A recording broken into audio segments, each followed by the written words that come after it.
sou Tatiana Diniz, da Roda de Conversa de Axé, e hoje eu estou aqui com o Babalorixá Celso Dogum, do Ilê Axé Ogum Aires. Pai Celso, para começar, eu queria que o senhor contasse um pouquinho como o senhor se iniciou no candomblé, como o senhor chegou no candomblé.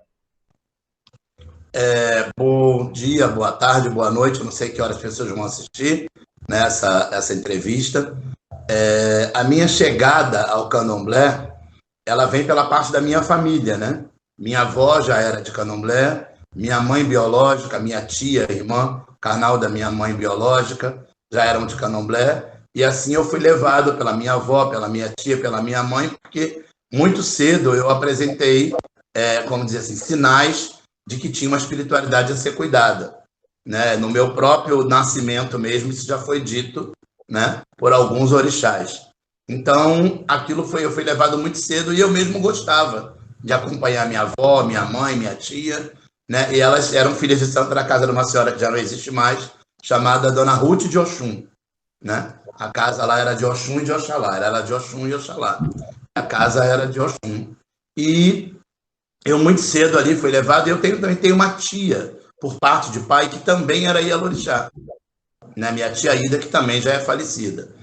E assim começou a minha trajetória. Eu comecei basicamente ali pela casa de mãe Ruth, né? Aí onde foram feitas algumas coisas, né? Eu muito pequeno já foram feitas algumas coisas, porque eu fui uma criança muito doente, né? Eu fui uma criança muito doente.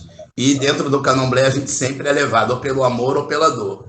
E assim começou a minha trajetória muito jovem, até onde eu cheguei na casa do meu pai de santo, né? E fui iniciado. Eu me iniciei em janeiro de 1980, exatamente no dia 22 de janeiro. Eu tinha 13 anos de idade. E sou de um barco de 9 a hoje. Nós somos em 9 a hoje no meu barco. Eu sou o dono do barco. Tá, pai. Daí o senhor se iniciou com o pai João. Isso. A casa dele era aí no Rio de Janeiro? Dos Teles, Rio de Janeiro. É o município de São João de Meriti. Tá, daí o senhor se iniciou lá e lá o senhor ficou com ele... A vida inteira. A vida inteira, até ele falecer. Ele faleceu foi em outubro de 94. Né? Meu pai faleceu, a casa ainda continuou com meu irmão, que era de Logum Edé, que hoje também já é falecido, né? E a casa continuou por um tempo. E como o imóvel era da família, não era do meu pai, né? Era da família de uma irmã de santo minha, né? Essa família quis desfazer do imóvel. E como esse meu irmão ele ficou apenas por 5 anos. Ele com problema de saúde, ele faleceu muito jovem, com 40 e poucos anos de idade. E a família que era dona do imóvel tinha que dividir aquela herança ali, né? Então, nós queríamos até dar seguimento, mas não vinha ao caso. Foi melhor cada um tomar um rumo onde minha irmã, que é Iadi, de Xangô, que é a herdeira do santo do meu pai, teoricamente ela ficaria. Ela preferiu pegar, né, um espaço, construir um lugar próprio, né, que é a casa de Xangô, essa minha irmã, e o santo, mãe Marina, né, na época, ainda era viva, entregou o santo do meu pai nas mãos de Iadi, que é a herdeira de fato e de direito do santo do meu pai. É uma irmã minha, é uma dos primeiros filhos de santo da casa, já tem mais de 50 anos de iniciada, inclusive é aqui em Belfor Roxo, no bairro de Santa Teresa. Eu vou lá, ela está sempre aqui na festa do meu pai Ogum, e ela e a família inteira era iniciada na casa do meu pai. A mãe, as irmãs, o marido dela era Ogando o santo do meu pai, o filho dela é Ogando o sangue de mãe Marina, né? Então, uma família muito coesa, muito unida ali, que ajudou muito o meu pai durante muito tempo. E eu tenho uma amizade com eles até hoje, como eu falei, eles vêm aqui, eu sempre posso estar lá também, né? E a casa continua e o santo do meu pai está lá. Quando ela vai fazer as obrigações para Oxalá, ela sempre nos avisa, a gente está lá participando. É uma casa praticamente para a família deles, que a família em si já é muito grande. E todo mundo também é de candomblé. Entendi. Então, o senhor tomou todas as suas obrigações com o pai João. Até não, é a obrigação de 14. De 14. Aí o senhor foi se cuidar com mãe Marina, que era mãe de santo do pai João. Meu pai. Isso, né? Aí eu fui me cuidar com mãe Marina, lavei minha cabeça com ela, porque eu precisaria dar continuidade à minha vida. Até que meu pai já tinha jogado para ver o santo nos meus primeiros e a hoje. Porque, assim, em 1990, a minha obrigação de 7 anos, de 14, já foi em São Paulo. Que eu tive que assumir a casa da minha mãe pequena, por conta da elevada idade dela. Minha mãe pequena era de Xangô, mana de Xangô, né? e ela, por ser uma pessoa de idade elevada, ela era solteira, né? Ela faleceu com 94 anos. Ela nunca se casou e nunca teve filhos. Então, ela não tinha herdeiros. A ideia seria eu assumir a casa dela, com ela em vida, para poder ajudá-la. Até porque ela era uma ebome, ela não era uma Ialo-orixá. Mas como o orixá dela ganhou aquele espaço, ela, né, construiu a casa e Xangô determinou que alguém ajudasse. E esse alguém fui eu. Aí eu levei o meu santo do Rio para São Paulo e foi muito bom, porque eu morava em São Paulo. Eu fui para São Paulo prestar vestibular, enfim, estudei, me formei, trabalhei no Novotel durante 18 anos e para mim era até interessante. Aí meu pai, conversando comigo, falou, vamos fazer a obrigação e você assume a responsabilidade da casa. Né? Isso foi ordem de Xangô, não foi ordem de humano, foi ordem de Xangô. E Oxalá no jogo, o Ogum, enfim, falou tudo isso. Aí eu tomei a obrigação, em setembro, né, de 1990, eu tomei a obrigação, exatamente no dia 1º de setembro, né, eu tomei a obrigação de 1990 e assumi a casa como sacerdote da casa. Inclusive tem filhos de santo da casa que na época eram meus amigos e estavam presentes, como Marcelo, Maurício, que é o do meu santo, Marcelo, que é o primeiro sócio da casa. Eles eram meus amigos, eles estavam presentes na minha obrigação de 7 anos, onde eu recebi o oiê para poder tocar a casa da minha mãe pequena e assumir o sacerdócio. O senhor se tornou muito jovem babalorixá, né, pai? E o senhor sofreu algum tipo de preconceito com isso? Eu tinha 23 anos de idade, né? 23 para 24 anos de idade. Eu não sofri preconceito, mas assim, por eu trabalhar na área de hotelaria e eu estava me formando ali, e eu já tinha um cargo de gerente, né? De subgerente, eu passei. O ano que eu me tornei gerente de um hotel, que era o Blair House, que fica em frente ao Hospital das Clínicas, era o meu primeiro cargo gerencial numa rede muito grande, que é o Novotel. Quer dizer, espera-se muito de uma pessoa que está se formando ainda, e eu tive que assumir o barracão. Então, o problema que eu passei de preconceito era assim: esse homem de terno e gravata é pai de santo? Quer dizer, como é que um homem que tem uma vida de executivo é babalorixá? Porque o entendimento é que o babalorixá é aquele que vive de roupa de candomblé 24 horas por dia. Né? Então, eu era meio diferente na minha época, naquela época, não era comum, né, babalorixá ter um cargo assim elevado profissionalmente. Hoje em dia até temos bastante, mas não era comum, né, um babalorixá ter instrução, ter formação acadêmica. Então, eu não sofri nenhum tipo de preconceito, mas eu sentia que as pessoas achavam que, mas ele é babalorixá ou ele é gerente de hotel? Quer dizer, na cabeça deles não podia ser as duas coisas, entendeu? E, enfim, eu tenho até uma história para contar mesmo. A minha própria mãe pequena, né, infelizmente, como eu falei, quando eu fui assumir o meu primeiro barco lá na casa, que o primeiro barco meu pai fez junto com ela, que são 3 Iaôs, e o segundo barco é o barco do Mauricinho. É Logum Edé, que é Devaí José de Paiva, ele mora até em Curitiba, ele é de Curitiba, ele me conheceu em São Paulo, e Maurício Araújo Barreto, que é o dofonetinho do barco, e um Ogã, né, Ogã Carlos. Então, meu pai já tinha falecido, eu esperei para poder fazer eles no ano seguinte, não podia fazer no mesmo ano. E minha mãe pequena mesmo, ela achou que eu não teria, né, mas eu tinha ela do meu lado para me ajudar. Eu tive várias pessoas para me ajudar, né, meus irmãos mais velhos, para poder me ajudar, mas ficou aquela coisa de, será que ele vai? Né? E depois, no final, eu recebi elogios, porque assim, eu nunca fui ausente da casa de candomblé, mesmo trabalhando, estudando, eu sempre procurei ser presente. Eu nunca gostei de chegar em hora de festa. Eu gostava de estar nos orôs, eu gostava de estar em tudo. Né? Então, assim, foi uma surpresa para eles. Né? E minha mãe pequena me deu muito apoio, meu irmão Logunço também, que é esse que assumiu a casa do meu pai, quando meu pai faleceu, me deu muito apoio. Vários amigos que eu tinha, sempre procurei me orientar antes de fazer alguma coisa. Nunca fui de achar que babalorixá é autodidata, não. Eu tinha missão, mas eu tinha que ter. E como eu já havia acompanhado muitas iniciações, para mim foi mais tranquilo.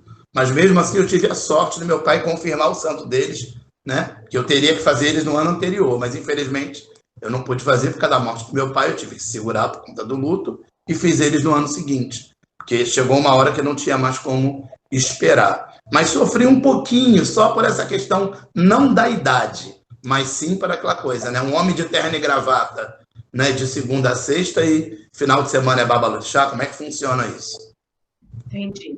O senhor ficou quanto tempo nessa casa em São Paulo, pai? Coordenando essa casa, tocando essa 14 casa? anos. 14 anos. Depois 14 veio... anos.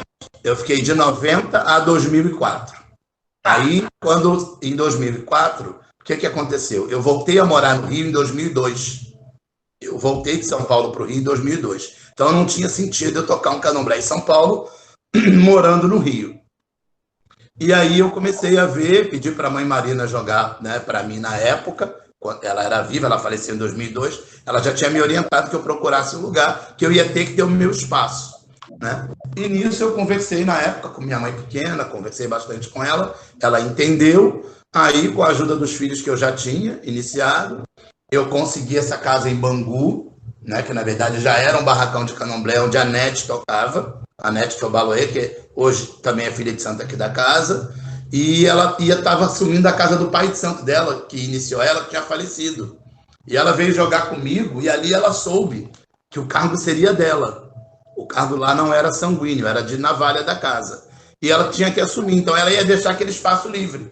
Então eu fiz o axixê do pai de santo dela, para poder ela assumir a casa do pai de santo dela, e aquele espaço de Bangu ficou livre. Aproveitando que já existia a parte de estrutura, né, de uma casa, já existia a edificação, mas eu aproveitei e comecei ali a minha trajetória independente, digamos assim, né, do Axé Ogum Aires. Aí comecei ali, e ali eu fiquei durante 7 anos até a gente poder comprar, que é a sede atual, em Belfor Roxo, e nós mudamos para cá exatamente 7 anos depois.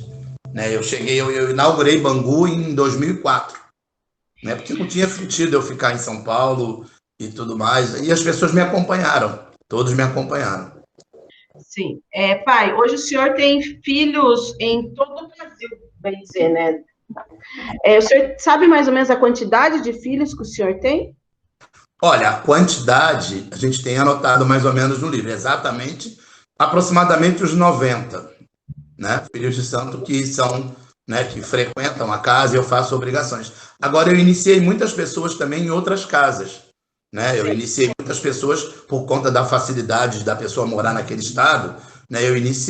Eu abri algumas casas e outras casas eu comecei a conduzir babalorixás que também foram ficando órfãos e precisavam de alguém para poder conduzi-los, né? E hoje em dia, em torno disso, em torno de 90 pessoas, mas fora as pessoas que eu iniciei e dei obrigação em outros lugares. Inclusive, eu oriento alguns babalorixás que são jovens ainda, né, e não tem mais seu pai de santo, já faleceu, enfim.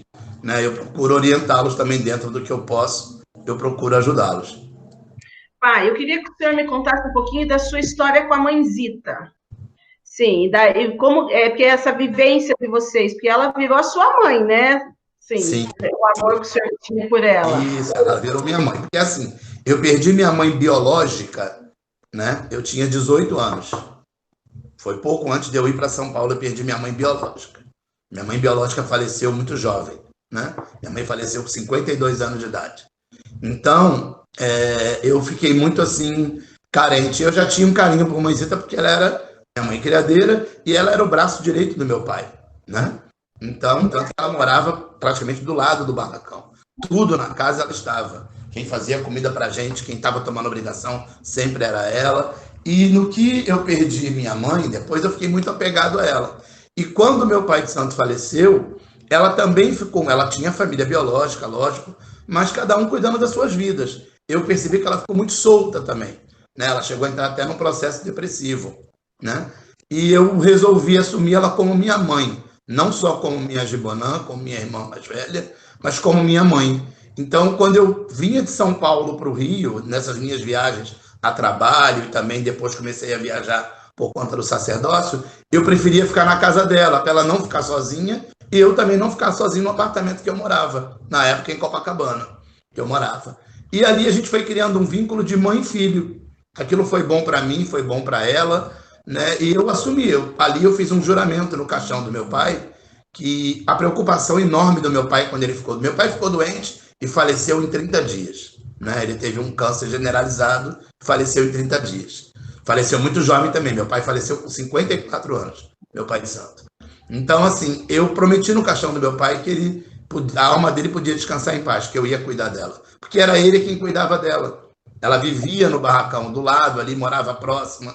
A vida inteira ela se dedicou ao barracão, até porque ela não tinha filhos biológicos, né?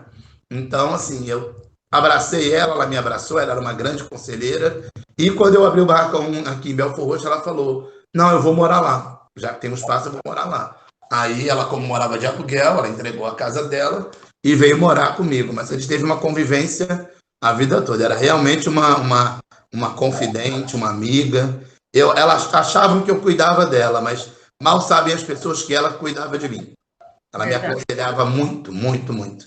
Eu ouvia muito minha mãe, né? E todos os conselhos que ela me deu me servem até hoje.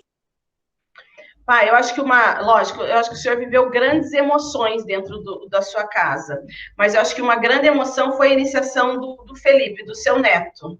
Sim. Né? Talvez, não sei, mas talvez é uma das maiores emoções que o senhor possa ter vivido. Eu queria que o senhor contasse um pouquinho esse relato para a gente também. Veja bem, eu tive... a iniciação do Felipe foi assim. Quando minha filha foi ter neném, né, eu estava dando obrigação no Tony de Ogum, em São Paulo, né, que a gente chama de Tony chinês, né, no Tony Chan. E eu recebi a ligação que ele me ligou que ela já tinha entrado em trabalho de parto, né, e estava no hospital. E ela estava com algum problema que a criança não nascia, entendeu? Ia ter que ser feita uma cesariana. Mas por ela ser muito jovem, estavam esperando tentar o parto normal. Ela ficou em trabalho de parto entre 20 a 22 horas. Ela sofreu muito trabalho de parto. E eu estava dando obrigação no Tony. O que eu fiz? Eu fui até o pé de Oxum, que algum dele comeu, e as Iabás também comeram. E pedi ao Oxum que ajudasse minha filha naquele momento. E ele me deixando nervoso, que o médico falou que talvez não salvaria a criança, sacrificaria muito ela, enfim. Aí eu pedi ao Oxum que salvasse os dois. E que eu prometi que eu iniciaria ele para o orixá que ele fosse. Né, que até 5 anos de idade, que é a conta de Oxum, de Oxum, de Oxê, que eu iniciaria ele. Seria uma responsabilidade minha cuidar do orixá dele, e não dele. E assim eu prometi. No que eu fiz essa promessa ao Oxum, em torno de 45 minutos, Eliane ligou que tinha dado certo, e ela tinha seguido para a sala de parto, ia ser cesariana, e ele nasceu bem, né? Estão os dois aí vivos até hoje. Ele nasceu com um probleminha de glicemia, que na iniciação, eu não sei onde foi parar esse problema, né, de tanta fé que eu tenho, eu acho que o orixá me ouviu, né, você estava aqui, você deve lembrar disso, né, então assim, a iniciação dele se deu por isso, por uma promessa minha, né, e eu até falo, eu deixo, ele é muito jovem ainda, mas ele tem que cuidar, lógico que ele vai cuidar, senão, eu vou fazer a tendência é ele cuidar, porque ele mora em outro estado, mora, né, em Recife, em outro local, eu moro aqui, mas eu procuro sempre estar cuidando, procuro sempre estar orientando, e eu vejo que ele gosta, eu só preciso que ele cresça um pouquinho mais, que ele foi iniciado com 5 anos, como eu já falei a promessa, e foi realmente um grande momento. Só que eu procurei ver como um filho de santo, sabe? Eu não quis dar, você sabe disso, eu não dou aquela coisa de, não, porque meu neto é diferente. Não, não é. Né? Eu tinha que tratá-lo como todo o processo iniciático que nós tratamos todas as pessoas. E eu vejo assim, eu tenho uma grande dívida, né, com Oxalá, que é o santo que tudo meu é pedido ao Oxalá, e eu tenho uma grande dívida com Oxalá pela saúde do meu neto. E ao Oxum também. Né, eu prometi ao Oxum que eu iniciaria ele e os dois estão aí, graças a Deus também. E ele foi iniciado ao Oxóssi, né, pai? Isso, ele é iniciado para Oxóssi. Dia 10 de janeiro de 2015. O barco é Ossan, Oxóssi, Inhaçã e Airá. É 3 adolescentes e uma criança que é ele. Sim. Pai, eu queria que o senhor falasse um pouquinho da tradição. Uma coisa que o senhor sempre fala nas suas lives é que o candomblé ele é clássico. Eu queria que o senhor desdobrasse um pouquinho essa frase, o candomblé é clássico. O que eu falo quando eu falo o candomblé? Ele é clássico, ele é tradicional, ele nunca vai ser moderno. Eu falo da parte interna do candomblé. Eu falo dos preceitos, o porquê do tempo de descansar para se iniciar, o porquê de lá de dentro de uma obrigação, o porquê do antes, o durante, o depois. Então, quando o candomblé é clássico, é porque as pessoas querem inventar modernidades para substituir a tradição, que são o quê? São os preceitos. O preceito ele é clássico, Lógico, o candomblé ele tem que acompanhar a evolução do mundo, mas no que seja da parte possível, da parte externa. Né? Hoje nós temos luz elétrica, coisa que não tinha antigamente, então a gente vai acompanhando a evolução. Mas quando eu falo sobre clássico, é porque eu venho de uma casa tradicional. Né? Meu pai de santo é uma pessoa tradicional. A casa de mãe Ruth, onde minha avó, minha mãe, minha tia eram filhas, era uma casa tradicional. O Gantuá, que é a casa matriz que eu sigo, que é onde mãe Marina se iniciou, é uma casa tradicional. Então, eu não conheço um candomblé com invencionices, como eu falo. Não desmereço ninguém, mas eu acho que existe hoje um candomblé meio que paralelo que, para mim, não funciona. Por quê? As pessoas não querem modernizar para ajudar. Elas querem deixar de fazer o que elas acham que seja sacrifício. E, para mim, o candomblé não é sacrifício. Eu não acho que o candomblé seja uma religião ruim e nem difícil. Porque se eu achar que é difícil, né, não tem sentido. Toda religião, né, tem a sua penitência, toda religião tem o seu pode isso, não pode aquilo, em preceitos e obrigações. Então, assim, o que custa a pessoa? Não é a vida inteira, a pessoa vai passar uns dias para se iniciar, uns dias para obrigação. Queria todo mundo poder se iniciar. Né? É muito caro para poder se iniciar, é muito caro para poder fazer uma obrigação. Então, aquele momento que a pessoa está em conexão com o seu orixá, dentro de um mundeme, dentro de um quarto santo, é um momento mágico, é um momento que tem que aproveitar. A pessoa não pode estar ali achando, eu estou preso, eu não posso sair. Então, é melhor nem estar. Porque se eu vou fazer alguma coisa para mim, ou eu entro em conexão com o orixá, com o sagrado, ou então eu nem faço.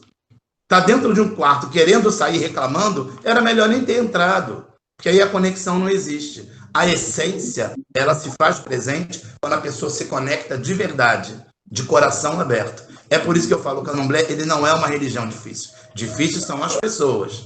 Elas querem ser do candomblé pelo status. Ninguém cansa de um candomblé de sala, ninguém cansa de botar uma roupa bonita, ninguém cansa de querer tirar fotos, né? Mas a pessoa quer se cansar do que é interno. E aquilo não pode ser substituído. O preceito, o período, né? Muita coisa já veio mudando com o tempo, mas hoje eu acho que chegou no mínimo do mínimo do mínimo.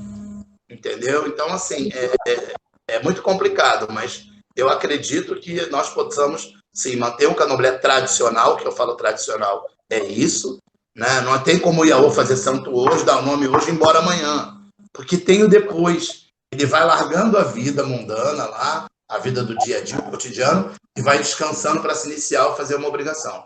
Tem o período e depois ele vai voltando ao normal. Ele vai voltando à vida normal. Na verdade, é um retiro espiritual. E toda obrigação é uma renovação da iniciação. Se eu estou renovando a minha iniciação a cada obrigação, eu tenho que ser tão, né, quanto eu fui na iniciação, eu tenho que estar ali conectado com essa energia. Eu acho que é um momento mágico, são horas que a gente tem que estar ali aproveitando cada segundo, porque não é todo dia. As tradicionais, elas nunca vão acabar. Né? Elas estão lá há 200 anos. Por que essas casas estão lá há 200 anos, nas casas de Salvador? Porque elas mantêm a essência da tradição. Elas não se abrem tanto, elas não se popularizam tanto pelo interno. Agora, o que é externo é normal. Entendeu? Então, assim, eu gosto sempre de deixar frisado isso. Não é que eu queira... Ninguém quer imitar uma casa, não é nada disso. Mas é como eu sempre falo com alguns babalorixás que são meus amigos mais próximos.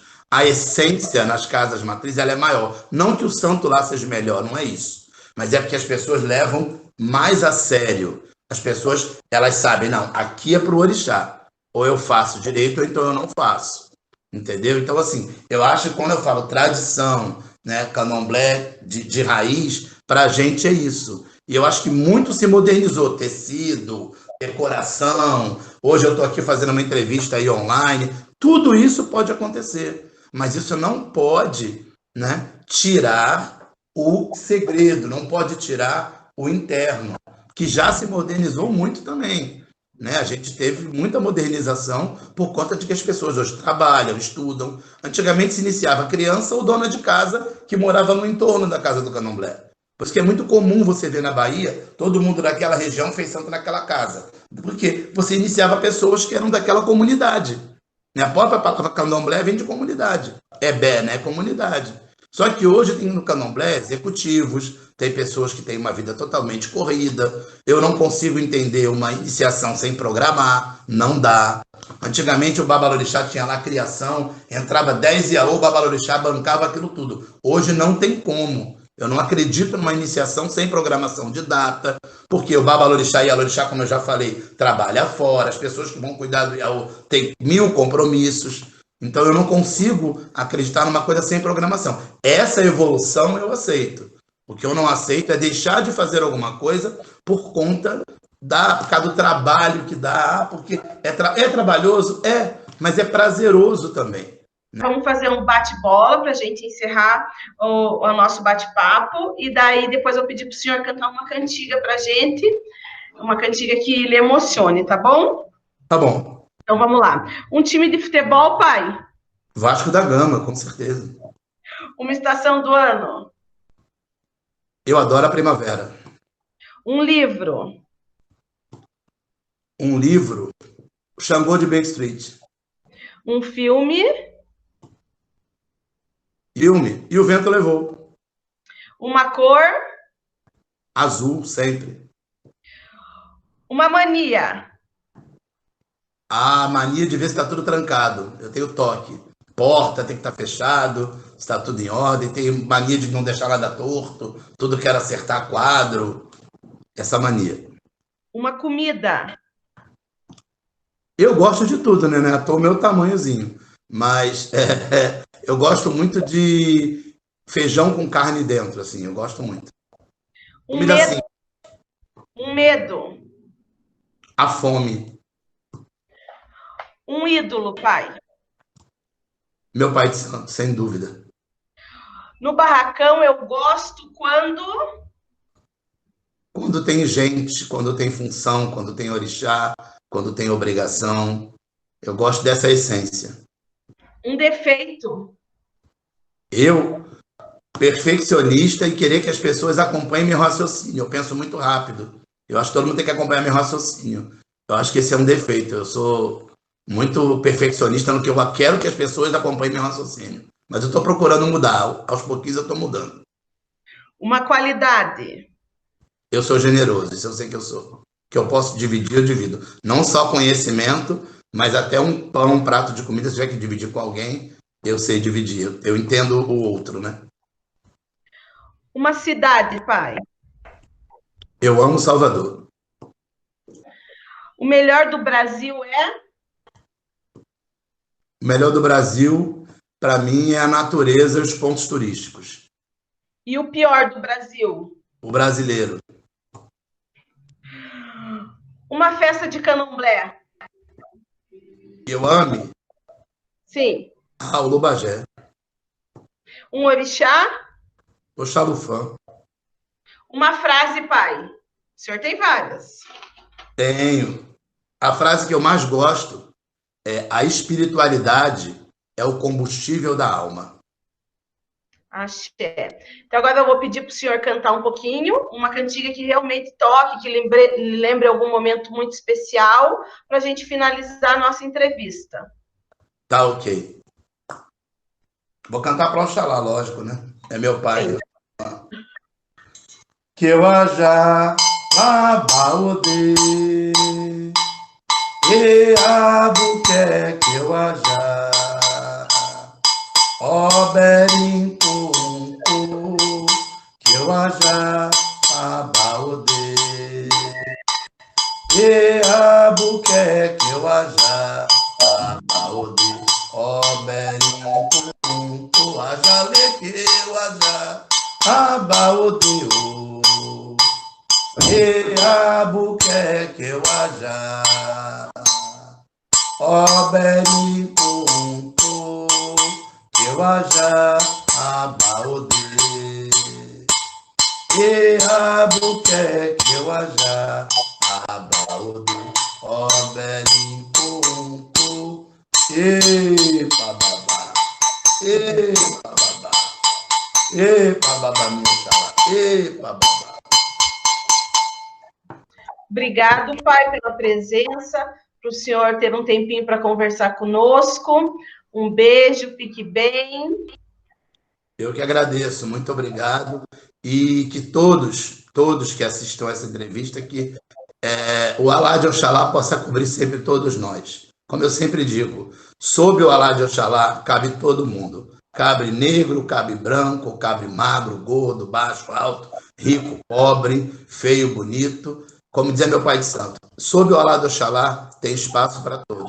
E que esse mesmo Alá faça uma redoma na nossa vida, nos guardando, nos protegendo, sempre.